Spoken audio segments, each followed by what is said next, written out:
Suzie, welcome to Durham. How does it feel to have joined the club? Yeah, it's exciting. First game tomorrow and everyone's been really welcoming, and yeah, not only exciting for me being with a new team, but the new competition in Durham, having a women's team for the first time. It feels pretty special to be a part of that. Your signature mark's a pretty special one. You are Durham's first ever women's overseas professional player. So how special does that make you feel, knowing you're making history from the off?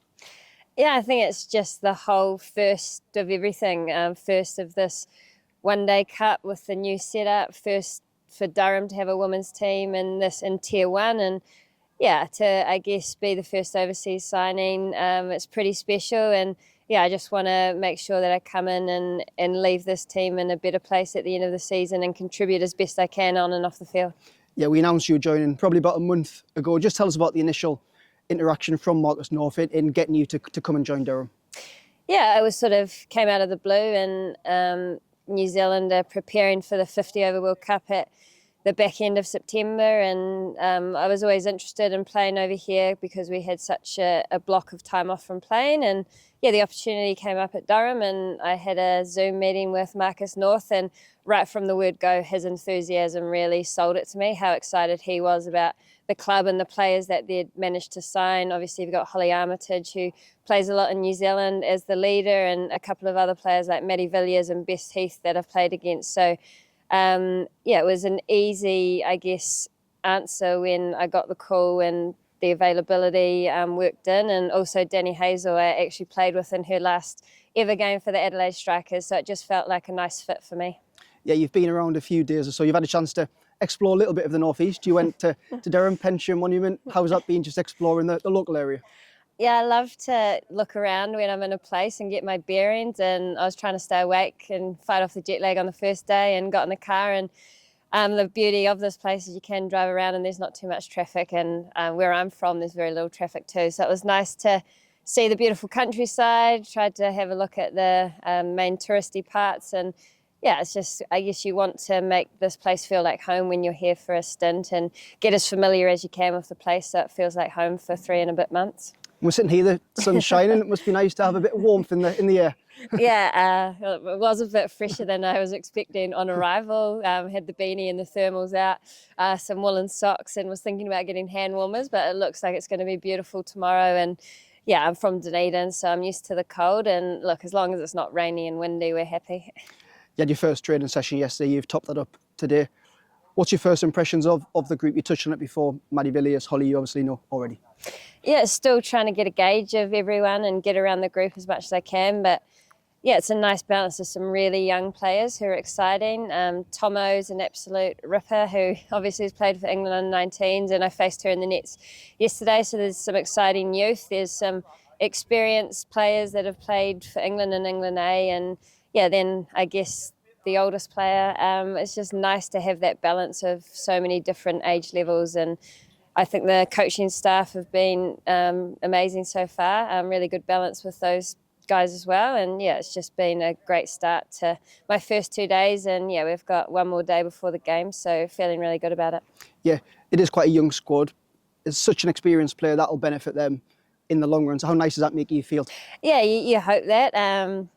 Yeah, it is finding ways off the field to connect with those younger players. I joked about it before, sort of like TikTok and things that you might have to learn about. But yeah, it's just finding ways at cricket and away from cricket to connect, and being able to share as much of my experiences that I've had. It's different to when I started as a young player, being fully professional.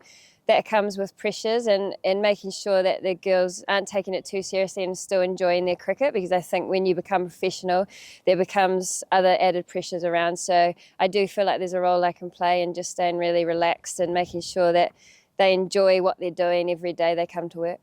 England's a country which you've played a lot of cricket in, going back to the Kia Super League days, and then the domestic county championship before it was a professional setup here in England.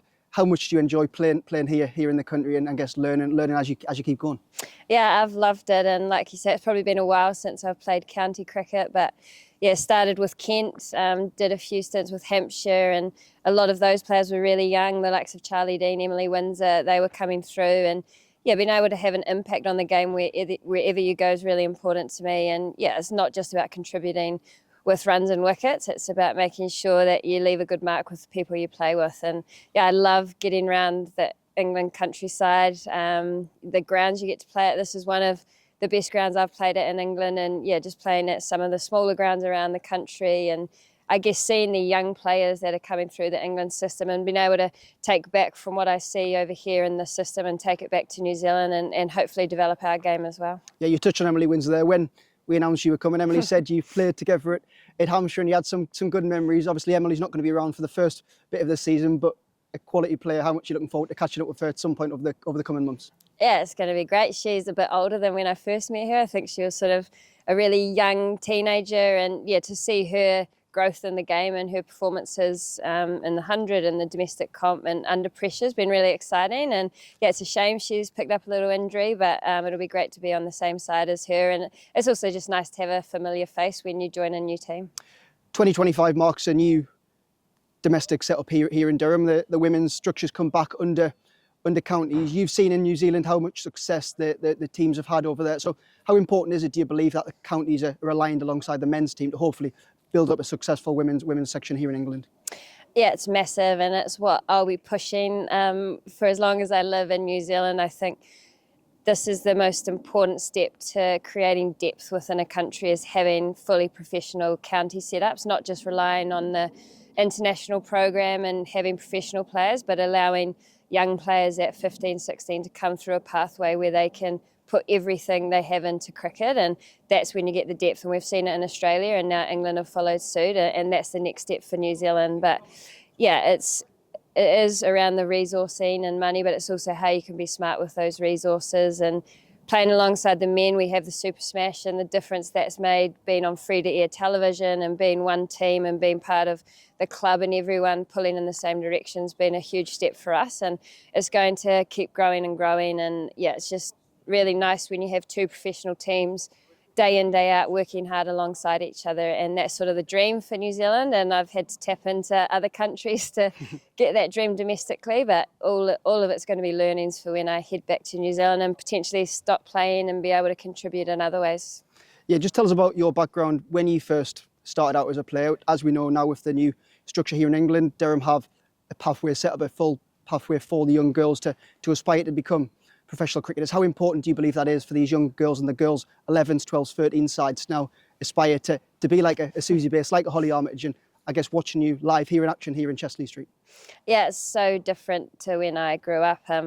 We got paid $30 a day when we played for New Zealand, and how far that has come. And when I watched cricket on TV, it was the men, and you're inspired by the male cricketers, and I didn't ever think I would be a professional cricketer. So now as a 13-year-old girl, the world is at your feet, and it's so exciting that the opportunities that you have domestically, internationally, franchise cricket, it's just so exciting. So yeah, it just makes me want to encourage those players to take it with two hands, because without it being fully professional my whole career, I've had the greatest life in cricket, and it's really special to be a part of. So I just want to encourage those girls to give it everything they've got, because when you look back, you don't want to have any regrets, because there's so many cool opportunities now.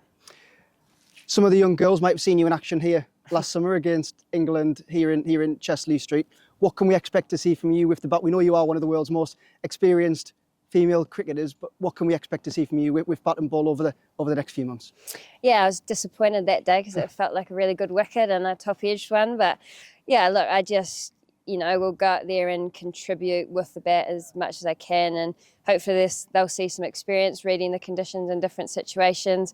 When I'm at my best, I'm playing up the ground and hitting straight, so that'll be what they see out there. And yeah, just being in the fight every ball. I'm so competitive, and I want to win cricket matches, and when I get the ball in my hand, I'm just as hungry when I get the bat. So it's just wanting to contribute with field, bat and ball every opportunity that I get, and yeah, just bringing that energy and joy to the game that I've loved for so long. And even at 37, just how much I enjoy the game, and hopefully that rubs off on some of the others.